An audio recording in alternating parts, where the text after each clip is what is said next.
नमस्कार साथियों, उत्तराखंड कांग्रेस के भीतर घमासान का नया अध्याय शुरू हो गया है और इस बार गैरसैंण के भराड़ीसैंण विधानसभा में जो कुछ भी देखने को मिला उससे साफ है कि कांग्रेस के अंदर अलगाव की जो दरारें हैं वह दरारें अब काफ़ी चौड़ी हो गई हैं और उन दरारों को भरना कांग्रेस के लिए अब बहुत मुश्किल साबित होने वाला है।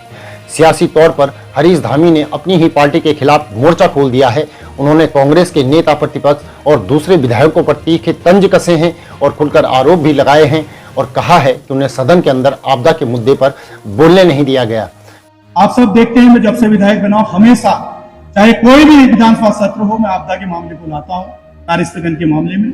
आज दुर्भाग्यवश उत्तराखंड की अस्थायी राजधानी पहाड़ में गैरसैंण में जिसके लिए उत्तराखंड के हमारे साथी ने अपनी प्राणों की आहुति दी, किसी बहन ने अपना सुहाग खोया, किसी बुजुर्ग ने अपने बुढ़ापे का सहारा खोया, किसी बेटी ने अपना बाप खोया। हमारी बहनों ने कठोर से कठोर प्रताड़ना सही। आज उसी पहाड़ के विधायकों को सदन में बोलने से रोका। अगर जल भराव आपदा है तो हम पहाड़ के लोग तो हमेशा जल में, हेमंत में, बर्फबारी में और बरसात में जो है पानी में रहते हैं, उसको आप क्या कहेंगे?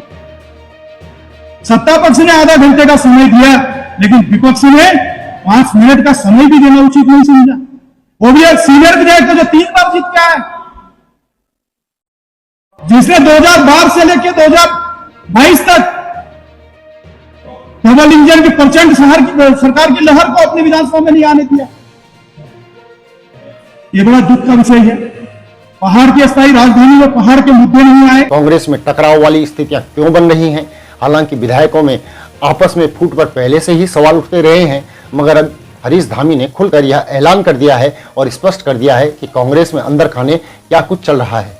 उन्होंने अपनी ही पार्टी पर मित्र विपक्ष होने का आरोप लगा दिया है। अब सवाल यह उठ रहा है कि जिस तरीके से सदन में मुद्दे उठाए जाने चाहिए थे वहां पर मुद्दे उठाए क्यों नहीं गए। उन्होंने नेता प्रतिपक्ष और अपने ही विधायकों को निशाने पर लिया है और एक ही बात को बार बार दोहराने का आरोप विधायकों पर लगाया है। उन्होंने अपनी ही पार्टी के लोगों से सवाल तो तीखे किए ही, साथ ही साथ उनके प्रहार भी बड़े जोरदार थे। बर्दाश्त नहीं होगा। हम उत्तराखंड के पहाड़ के लोग हैं, निःशुल्क सीमा के प्रहरी कहलाते हैं हम। अगर हमारा बेटा या भाई सीमाओं में सैनिक के रूप में सेवा दे रहा है तो घर में रहने वाली माता सखी या बुजुर्ग या वहां की बहन है निःशुल्क सीमा के प्रहरी के रूप में सीमाओं की रक्षा करते हैं। अगर हम लोगों के साथ इस तरह का भेदभाव होगा तो निश्चित तौर पर आने वाले समय में नगर पंचायत और पंचायत में और 27 में इसका जो है खामियाजा भुगतना पड़ेगा। और कोई भी हो, अगर ऐसे लोगों को महत्व मिलता है जो अपने अपने दूध नहीं जिता सकते हैं, ये दुर्भाग्य की बात है कि 3 बार के विधायक की सीनेटी खत्म कर दी गई और उसको एक 5 मिनट का समय नहीं दिया गया। और सबसे मेरा ये मामला था आपदा का। मैंने परसों भी जब सीएलपी की बैठक में मैंने कहा अगर 310 में आप नहीं लाते हैं तो मैंने कहा मैं कार्य स्थगन में नियम 58 में लाऊंगा। मुझे पूरा किया गया, मुझे कहा कि कल हम 310 में हर हाल में लाएंगे। आज जब 310 की चर्चा को मना किया गया तो मैंने नेता प्रतिपक्ष जी से निवेदन किया, मैंने कहा माननीय नेता प्रतिपक्ष जी आप रिक्वेस्ट करिए।